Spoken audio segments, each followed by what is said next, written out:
تیسری چیز کوئی اشکال نہ رہ جائے، او مصحفن ورثہ، کیا مصحفن ورثہ،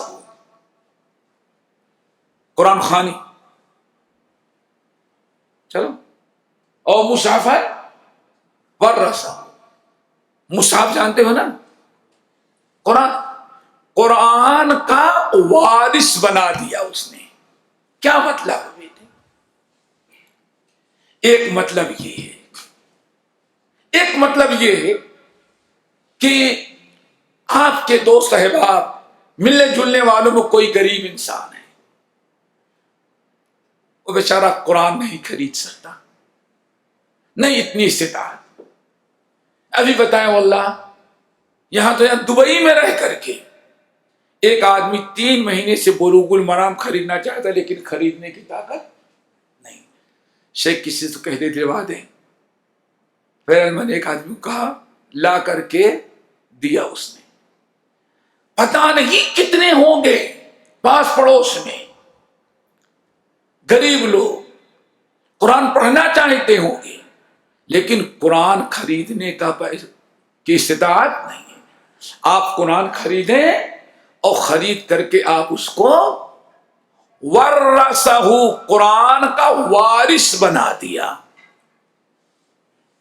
اور کوئی ضرورت نہیں اس میں لکھنے کے کہ من جانب برائے، نہیں، آپ دے دیے۔ اللہ تعالیٰ کے ہاں ایسے کمپیوٹر میں آ گیا کہ کبھی مٹنے والا نہیں ہے۔ کیوں؟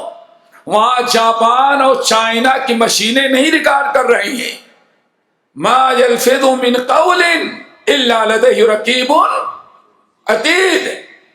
فرشتے ہیں، آپ نے کس نے کیا دیا نوٹ کر لیا، فلاں ابن فلاں کو ضرورت تھی قرآن کی، اس بندے نے خریدا اور اس کو وارث بنا دیا۔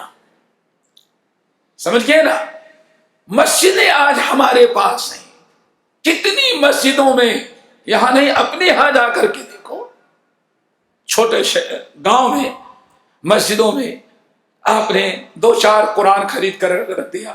یہ قرآن جب تک پڑھا جائے گا تب تک قرآن کے صدقہ کرنے کا ثواب آپ کو ملا۔ دیکھا قرآن کا ثواب ملا نا، لیکن کل پڑھا ہم نے، اور پڑھا بھی کیا، ادھر پھر ٹرانسفر کیا، اللہ اس مجلس میں جو قرآن پڑھا گیا ہے فلاں کو دے دو۔ اللہ کے رسول یہ بتایا ہے۔ سو کیا مطلب ہے؟ آپ قرآن کی تفسیر گھر میں خریدے، پڑھتے تھے، اگر آپ چھوڑ کر کے چلے گئے، آپ کی اولاد اس کو پڑھ رہی ہے، دعا کرو بھی پورا میں تھا پچھلے مہینے، باپ تو بہت اچھا تھا، کیا بتائیں، باپ مر گیا تھا، ہمیں بھائی بہنوں میں کوئی پڑھنے کے لائق نہیں تھا تو اس کو کسی یونیورسٹی میں لے جا کر کے دے دیا۔ اگر انسان قرآن حدیث کی کتاب پڑھتا ہے، خریدا ہے، خود پڑھ رہا تھا اور انتقال کر گیا، اگر اولاد کو وراثت میں ملی، اولاد پڑھ رہی ہے، فائدہ اٹھا رہی ہے، نہیں تو کسی پڑھنے والے کو دے دیا، سمجھ گئے نا؟ تو یہ جب تک تفسیر اور حدیث دین کی کتابیں پڑھی جائیں گی، آپ نے کسی اور کو وارث بنا دیا، پڑھا خریدا تھا آپ نے لیکن پڑھ دوسرا رہا ہے، لیکن چونکہ آپ کی دی ہوئی کتاب ہے اس لیے برابر آپ کو ثواب قبر میں آپ رہیں گے لیکن ملتا رہے گا۔